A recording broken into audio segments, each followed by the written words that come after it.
Um triplo homicídio com ocultação de cadáveres em um terreno que já tinha uma história sombria de maus tratos a pessoas escravizadas. Anos depois, um trágico incêndio atinge o prédio construído no mesmo local. Coincidência ou seria esse um lugar amaldiçoado? Prepare-se! A carruagem sobrenatural de hoje vai te levar para São Paulo para conhecer o crime do Poço. Bem-vindos a bordo, passageiros da carruagem. Eu tô muito feliz de a gente estar aqui porque esse é o primeiro episódio de 2026 e agora, no dia 13 de janeiro, a carruagem completou 3 anos de vida.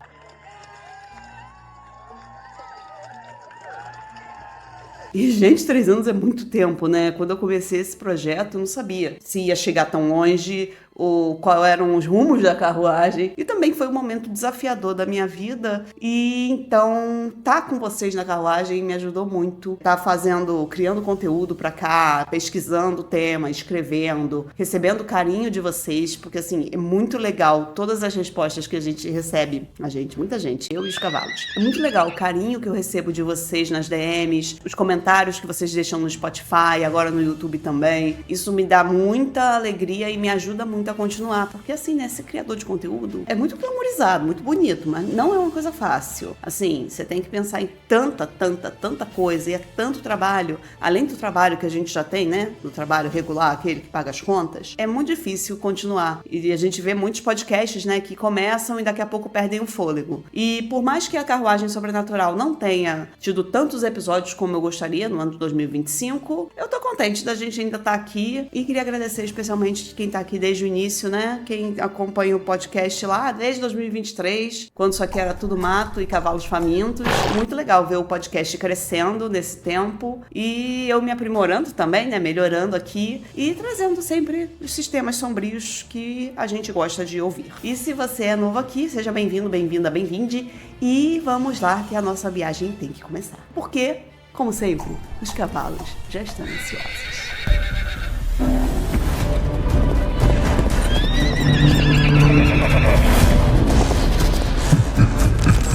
Nossa viagem de hoje será para São Paulo de 1948, mais precisamente para o centro da cidade. Era ali, no número 104 da Rua Santo Antônio, que morava a família que seria a peça central do que ficou conhecido como o crime do Poço. A família era formada pela mãe, a dona Benedita Ferreira de Camargo, pelo filho Paulo, um jovem químico de 26 anos, e pelas suas irmãs, a Maria Antonieta, de 19, e a Cordélia, que tinha 23. E eu já vou informar que tem muita informação truncada em relação às irmãs, porque os jornais da época às vezes se confundem entre a Maria Antonieta e a Cordélia e atribuíam uma certa característica a uma, quando na verdade era da outra. E aliás, isso aconteceu, né, porque o crime foi tão chocante que todo mundo queria saber mais. E daí vem aquele negócio. A imprensa aproveitou disso, estampando os jornais com manchetes pra lá de sensacionalistas. E essa pressa de publicar as reportagens provavelmente levou a essas pequenas inconsistências. Mas, recado dado,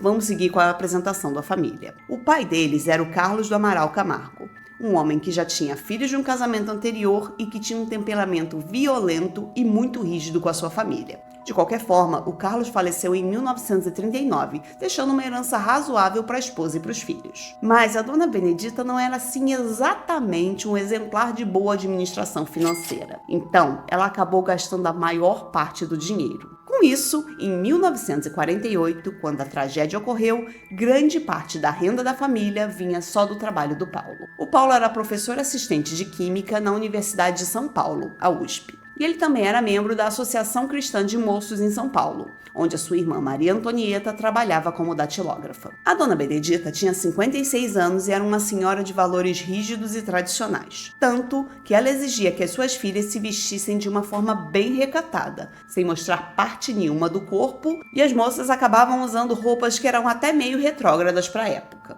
Mas, apesar disso, a mãe e as filhas se davam bem. Agora, perceba que eu disse que a mãe e as filhas tinham um bom relacionamento. Eu não incluí o Paulo nessa equação. Pois é, o Paulo tinha algumas divergências com a família. Para começar, tinha a questão do dinheiro, né? Ele se sentia muito pressionado por ter que sustentar praticamente sozinho a casa e os gastos que eram altos, já que a Maria Antonieta sofria de epilepsia e a Cordélia de esquizofrenia, e elas precisavam de tratamentos que eram caros. E por mais que as irmãs dele trabalhassem, elas ganhavam muito pouco, porque o trabalho feminino não era bem assim valorizado na época. Bom, Se a gente pensar que hoje, né, em pleno 2025, as mulheres ainda recebem salários menores do que os homens, não é muito difícil imaginar como é que isso funcionava em 48, né? Ou seja, a renda delas não dava para quase nada. Além disso, a Maria Antonieta ainda precisou parar de trabalhar no final de 1947 por conta da sua doença. Só que essa questão financeira não era o pior de tudo, porque o Paulo estava ali num momento assim, tipo, como diria Tim Maia, sabe? Eu não quero dinheiro, eu só quero amar. Então, né, o que são os problemas de grana perto de ser impedido de viver seu grande amor? Isso mesmo, o Paulo tinha um amor proibido.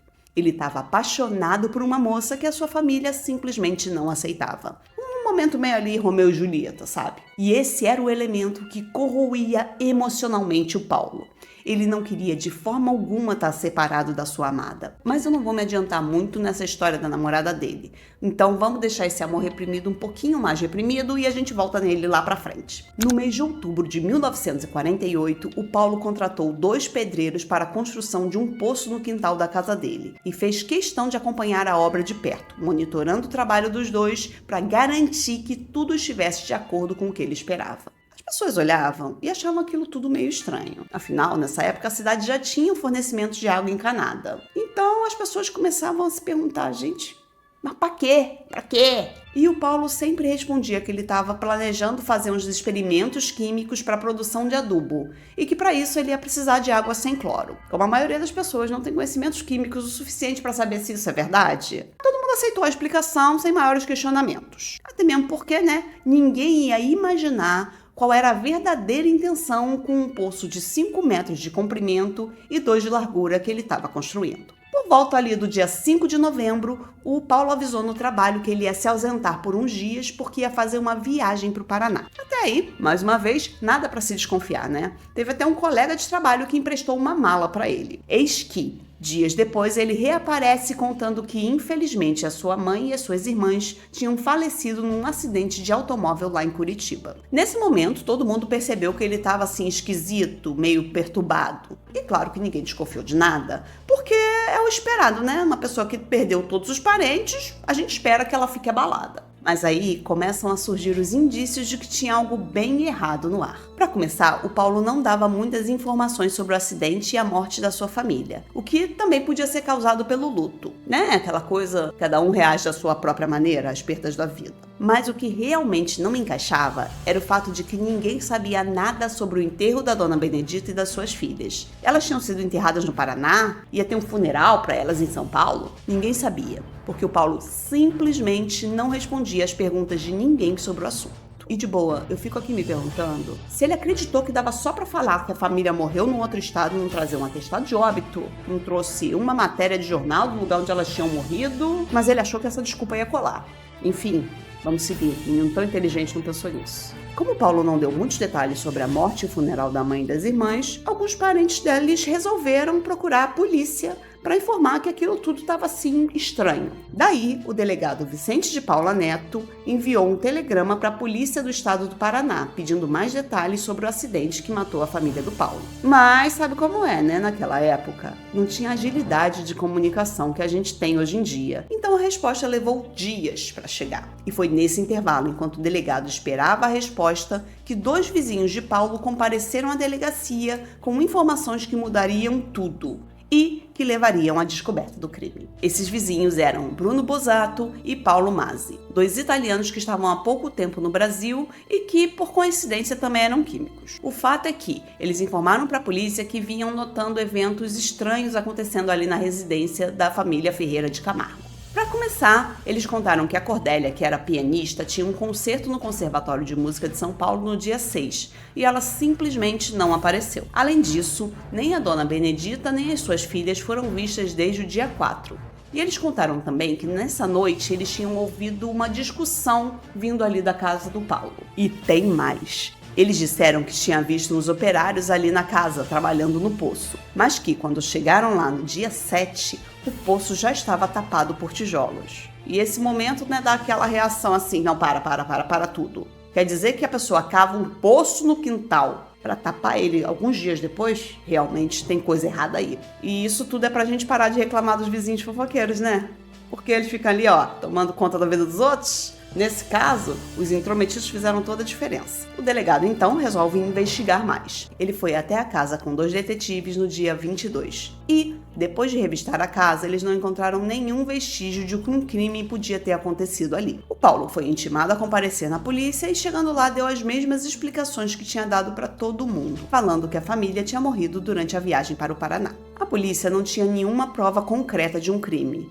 Mas aquela coisa, né? O delegado estava incomodado com a sensação de que tinha algo muito, mas muito errado naquela história toda. Então ele foi na casa do Paulo mais uma vez no dia seguinte. Dessa vez levando outros 2 investigadores, o Egídio e o Pignatari. E eles estavam lá olhando tudo quando um deles percebeu uma coisa bem peculiar. O que ele notou foi que, apesar da história contada pelo Paulo de que sua mãe e suas irmãs tinham morrido num acidente durante uma viagem, as roupas e objetos pessoais, como bolsas e relógios das 3, estavam ali nos armários. Daí ele pensou, como assim uma pessoa viaja e não leva seus pertences, né? É quase o equivalente hoje da gente viajar sem levar o celular, né? Imagine se uma coisa dessa pode acontecer. Perdeu o celular 5 minutos, já falta um pedaço da gente. E até esse momento, Paulo estava ali calmo, sem se mostrar nada abalado com a presença dos policiais. Mas foi quando os investigadores se aproximaram do poço, que já estava tapado, e a situação mudou bastante. O Paulo ficou visivelmente nervoso, mas procurou disfarçar e então, em determinado momento, ele pediu licença aos policiais para ir ao banheiro. Alguns segundos depois, os policiais ouviram o som de um tiro. Eles correram para dentro da casa, mas era tarde demais. Paulo Ferreira de Camargo tinha se matado com um tiro no coração. Com isso, estava mais do que comprovado para a equipe policial que havia algo realmente de criminoso escondido naquele poço. Então, a polícia solicitou a ajuda do Corpo de Bombeiros para abrir o poço e verificar o que tinha ali dentro. Os bombeiros chegaram ao local cerca de 1 hora depois e começaram o trabalho. E você já pode até imaginar, né, como estava o entorno da casa. A presença dos policiais e dos bombeiros transformou a rua numa atração mórbida, com vizinhos curiosos e repórteres por todo o lado. Quando eles conseguiram efetivamente abrir o poço, o odor que subiu era terrível. Mas o trabalho prosseguiu. Retirar toda a terra e os tijolos que tapavam o poço foi uma tarefa árdua. E somente às 7h30 da noite foi que um dos bombeiros fez a primeira descoberta macabra. Ele encontrou o pé de uma das vítimas. O primeiro corpo recuperado foi o da Dona Benedita, a mãe. Em seguida foram retirados os restos mortais de Cordélia e Maria Antonieta. A Maria Antonieta estava com roupas de sair, o que fez a polícia presumir que ela tinha sido morta ao retornar para casa depois de algum passeio ou um compromisso.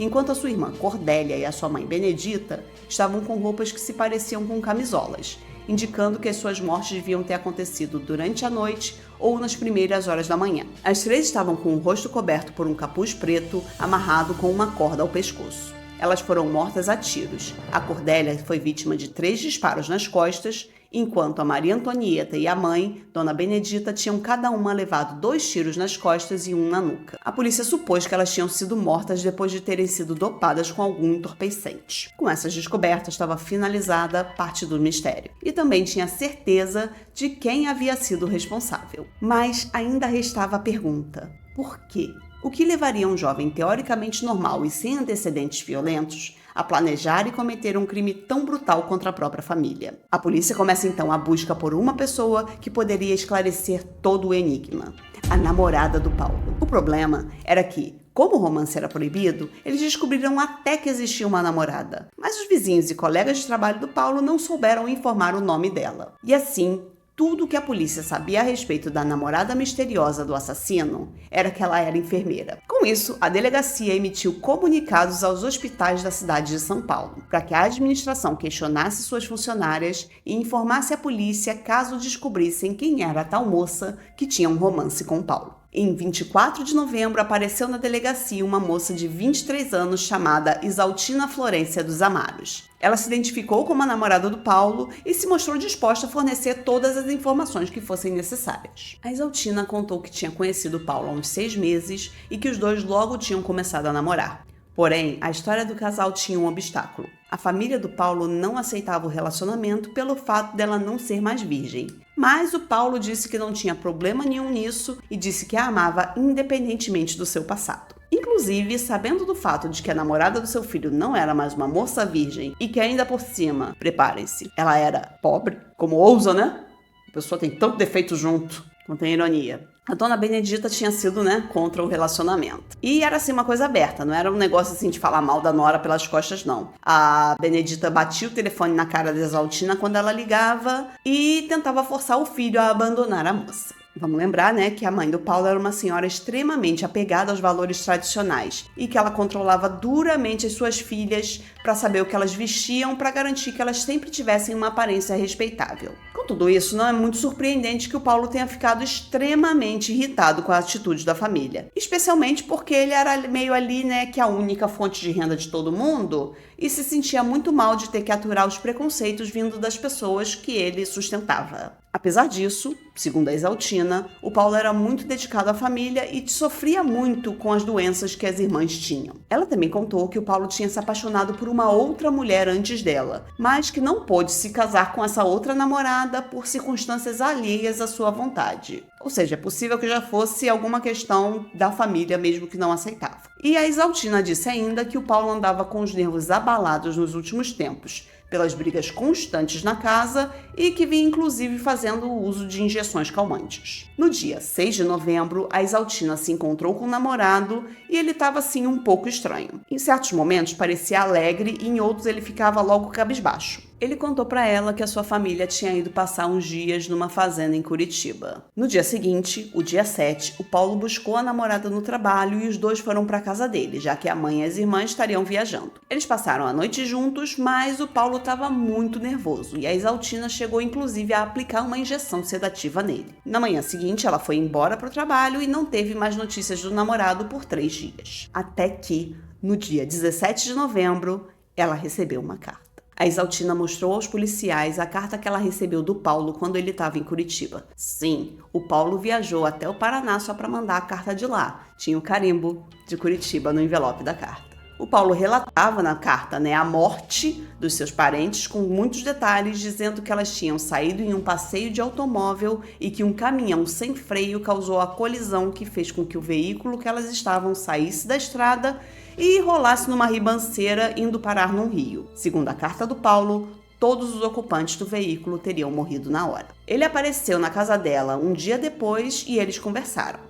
A Exaltina contou que o namorado estava se vestindo de preto, expressando o luto e com os olhos muito vermelhos. Mas depois de alguns minutos de conversa, o assunto passou para o futuro do casal. Paulo disse que agora eles poderiam se casar e que ele queria permanecer na casa onde ele cresceu porque tinha muitas lembranças boas que ele tinha ali, da vida com a mãe e com as irmãs, e ele não queria se desapegar da casa. Mas ele falou também que a Exaltina tinha que esperar uns 6 meses porque ele queria fazer umas reformas no imóvel. E até aí, a gente que já sabe o que tem escondido ali no poço, nos fundos do quintal, fica logo pensando, meu Deus senhora, foge desse homem, não é bom não. Mas a Exaltina, pobre, não sabia de nada e concordou com a proposta do boy. No dia 21 de novembro, um domingo, eles se encontraram de novo. A Exaltina foi até a casa dele e, claro, não notou nada de suspeito. Essa foi a última vez que ela viu o namorado com vida. Depois, ela só foi ficar sabendo do crime e da morte do Paulo pelos jornais. E óbvio, ficou chocadíssima em saber que ela estava namorando um assassino. E sério mesmo, eu fico aqui imaginando o tempo que levou para essa mulher ter coragem de namorar alguém de novo. Se é que namorou, que é bem complicado,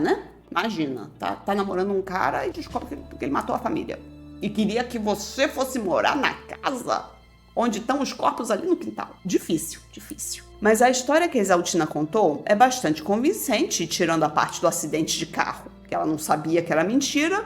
Faz sentido todo o resto, com tudo que a polícia tinha apurado. Mas o caso ainda teria uma outra reviravolta que ninguém esperava. A Exaltina mal tinha saído da delegacia quando apareceu outra mulher dizendo ser amante do Paulo. Essa jovem era Humberta Maria de Almeida, que tinha 25 anos e estava grávida de 7 meses. Ela contou que tinha conhecido Paulo há 5 anos quando estava fazendo um passeio e que eles viraram amigos, mas depois engataram num romance. Segundo a Humberta, os pais dela não aprovavam o relacionamento, mas os dois continuavam se vendo escondidos. Ela alegou que o filho que ela estava esperando era do Paulo e que ele tinha dito para ela que se casaria com outra mulher, mas que tinha lhe assegurado que daria tudo para aquela criança e que não lhe faltaria nada. Poucos meses antes da morte do Paulo, a Humberta teria perdido também os pais. e passado a depender exclusivamente do dinheiro que ele lhe dava para sobreviver. Depois de um tempo, a história da Humberta foi descartada porque ela caiu em contradição diversas vezes durante seu depoimento e tinha errado detalhes a respeito do Paulo. E assim foi levantada a hipótese de que ela era uma chantagista que podia, ou não, estar envolvida com o Paulo. Mas ninguém levou as investigações adiante nesse sentido. O que é péssimo, né? Porque eu adoraria entender com detalhes onde essa história foi parar. Mas, enfim,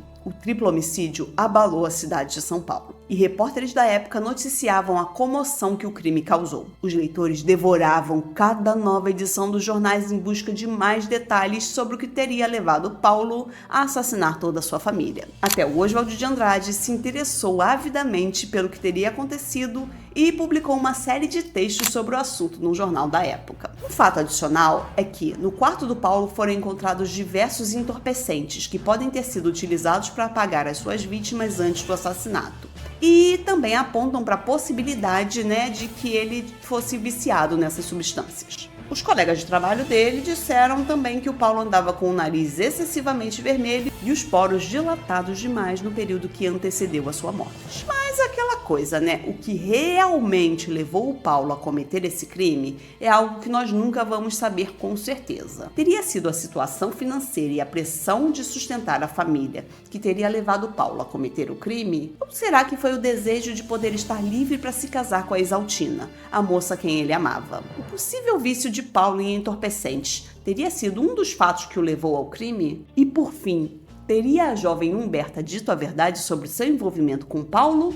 Ou ela estava apenas em busca de alguma forma de ganhar um dinheiro fácil com a tragédia? Esse é mais um caso sem respostas definitivas. E aí é que está a principal diferença entre a realidade e a ficção. Porque se isso aqui fosse uma história de literatura policial, o detetive conseguiria vasculhar a mente do Paulo com base em pistas aparentemente insignificantes que ele deixou para trás e traria uma resposta que seria completamente crível e ao mesmo tempo extremamente surpreendente. Eu sou suspeita para falar porque adoro uma história de detetive bem escrita, com um Hercule Poirot ou um Sherlock Holmes encontrando respostas onde a gente nunca imaginaria que teria algo. Mas, voltando aqui para a vida real, o fato é que o crime do Paulo matou, mesmo que indiretamente, ainda mais uma pessoa. Um dos bombeiros que trabalharam na retirada dos corpos não estava usando os devidos equipamentos de proteção e morreu de infecção cadavérica. Anos depois, a casa foi demolida e foi construído um prédio que com certeza você já ouviu falar. O edifício Joelma, que foi o palco de outra tragédia. Um incêndio em 1974 que matou 187 pessoas e deixou 300 feridos. Quando ocorreu o incêndio no Joelma, foi levantado o passado do lugar. E descobriram também que ali naquela região, entre os séculos 18 e 19, tinha um pelourinho, um local de castigo a pessoas escravizadas. Somando esse fato ao incêndio e ao crime do poço, surgiram algumas especulações sobre a possibilidade do local ser amaldiçoado. Há quem diga, porém, que o edifício Joelma não ficava exatamente no mesmo lugar da casa dos Ferreira de Camargo, e sim a uma quadra de distância. Pode ou não ser verdade. O fato é que tem uma quantidade de sofrimento considerável ali naquela região, O que acaba que deixa a gente pensando realmente que pode haver alguma força sobrenatural negativa no lugar. Mas esse é um tema para outro episódio. A viagem de hoje termina aqui, mas se você quer ver outras histórias de crime, eu queria te sugerir esses episódios que estão aparecendo aqui na tela. Nos vemos em breve, passageiros. E, até lá, lembrem de deixar a luz acesa.